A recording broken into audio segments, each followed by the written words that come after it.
Say sorry. No. Say it. Okay, sorry. Who is familiar with this? This is an example of being a loving person without actually being loving. Now, we've all been there, but why is it so hard to be a nice person all the time? So, this one time, I felt really, really motivated to ask a girl out. And so I thought, how am I going to do this? And to build my confidence up, I thought I would look as buff as possible, as hench as possible. So I put under my school shirt, not one, not two, but I wore 3 t-shirts underneath my school shirt, just so I would look as muscly, as muscle-bound as possible. And it was after design tech, actually. I walked out of class and I made sure that I didn't lose her. And as we were walking down the hallway, I said, "Hey, so,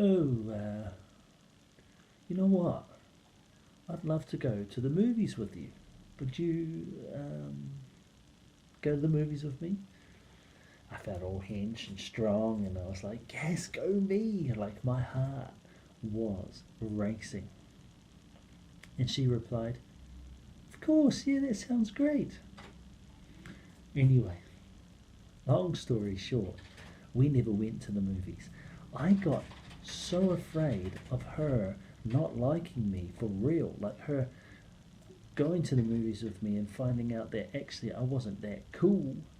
I was so afraid of her rejection that I decided never to take her out to the movies.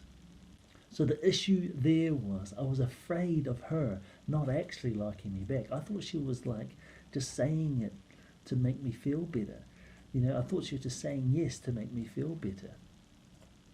And what I had this unbearable feeling of being rejected, or an unbearable feeling of rejection. So I avoided being a nice guy, or I avoided being loving. And I did that to protect myself because I didn't want to feel rejection. So I chose not to be loving. And I think that's a part of the reason why we find it so hard to be loving, because we aren't necessarily going to be loved back all the time. You say sorry to somebody, you don't know if they're going to say sorry back. You show someone that you love them, like your crush, or like them, and they might not like you back.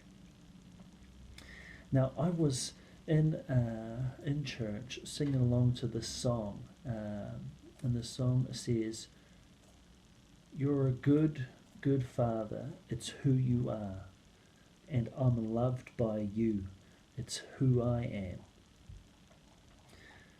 And when you think about it, like when we come to this place, when we know that we are loved, regardless of how much we put ourselves out there, when we know that we are loved by God, the feeling of rejection goes from unbearable to bearable. It goes from something you'd never want to ever feel to something that you could handle probably, although it's not nice. So when I heard those lyrics, and when I tell myself that I am loved by God, and that is actually who I am, that is my identity, no one else can tell me otherwise, then I can choose to be loving. So my challenge to you is to know that you are loved despite what other people say. And when you go into this next week, I challenge you to be a loving person. I mean, what's the worst that could happen? Someone could say no. Someone could say, "What is this message that you sent me?" But you can handle it. Like, well, it could. The worst that could happen is you could be a little bit embarrassed. But that's not that bad. You can handle it because you are loved, and your worth, your value isn't based on what other people say. It's based on what God says. So, in our long life of living on this planet with other humans, consider being a person that loves others. But never forget this: You were first loved by God. So this week we're going to try it out. We on Soully, and we want to try and like send a wave of love and turn everyone into a loving person. So join us on Soully Facebook or Soully Instagram as we dare you every day. We give you a dare to go out and be a loving person. Thanks for listening. See you guys next time.